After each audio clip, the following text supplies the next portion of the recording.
Well, if that works for them, I'm whatever it takes. But I think ultimately the only way we're going to get out of this is through the Coastal Division. That division has gone through Blacksburg for however many years now, and that's the reality of it.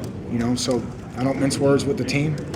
We could talk about everything you want to talk about, but we better handle the Coastal Division first, or we're not going to change our where we are in college football right now. Coach Golden, talking to the guys yesterday, Mike and Brandon, they both seemed very positive and ready to go to work and get out there and play football. Talk about how what that means to you as for the guys to be so focused on football, and they all said that they believe in you and buy into you. It's got to feel good as a coach knowing that your guys are said you're their general and they're your soldiers. So no, it feels good, and I've received just text messages and messages all day from them because they knew this wasn't going to be an easy day, for a variety of reasons, and obviously the confluence of events that have led to this day. So I think I'm appreciative of that. I'm also equally grateful to my colleagues across the country, coaches that have reached out to me and supported me. Since the article was written on Friday, and the peers here in the ACC, the leadership here in the ACC, means the world, to me, and I know it means the world to my family. How many coaches have contacted you? At least 25 now, I'd say, outside the ACC. What was that day like Friday when it all came out? Did you go through your range of emotions and everything? Well, disbelief. Disbelief and, I would say anger, as you can imagine. To have 18-year career with virtually no NCAA violations. I can't remember, and again, I can't remember even being written up for anything. And then to have it portrayed the way it was portrayed it was tough. What's the main thing, Coach, that you for your own, instead of telling your kids, but what are you telling yourself to stay strong, get through? You weren't the source of this problem. To get through this? To go through it, or just this article? Yeah. Oh man, we're just moving forward. I'm not going to operate any differently than we have. I'm always going to be respectful of people, and we're going to operate with integrity and do things the right way. And again, I stand by my statement. There's going to be a day when we will have a chance to communicate on what was levied in that article. But certainly we were attacked, and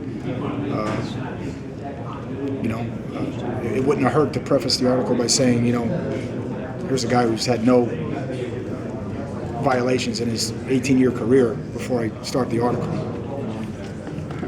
Has there been anything that for you, whether from last year to this year, that's ever caused you to waver in your commitment to being in Miami, that's caused you to think that? Nope.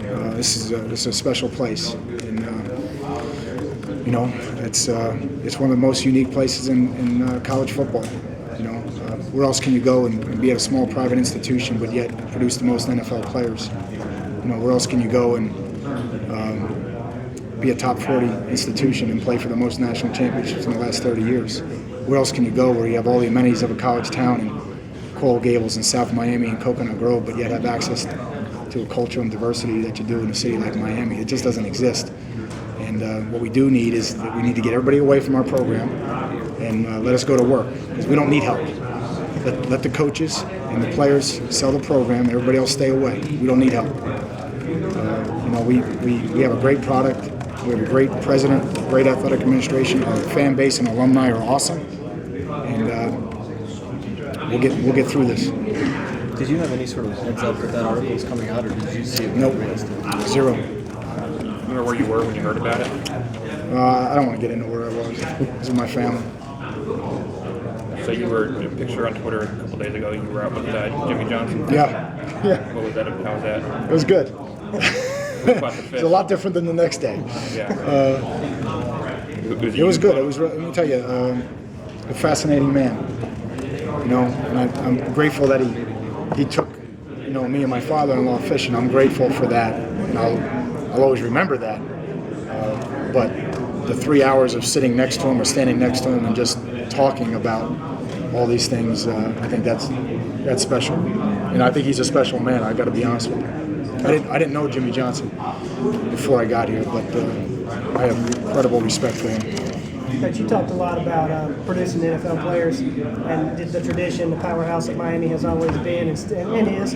Kind of talk about with that recruiting hotbed of South Florida right there, you know, like to win those recruits over from Florida State and Florida and South Florida and other schools. You know, what is your main goal of attack when you go after a kid there to make sure you get into the unit? Yeah, I think it's a good question. I think, you know, everybody always talks about the proverbial, you know, put a fence around South Florida or, you know, the city and all that. But you know what, the reality of it is, you know, I think, what is there, like 115 kids in Florida committed right now to places? There was 375 Division I players last year.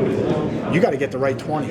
I'm just saying 20. Last year was 33 for us, but on average, you got to get the right 20 that can meet and execute and support your core values and what you want to get done, and that's the truth.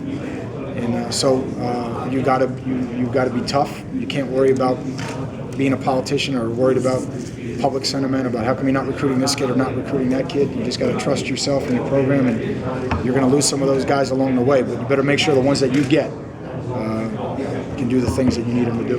Is it more complicated than you thought coming to that recruiting hotbed of South Florida?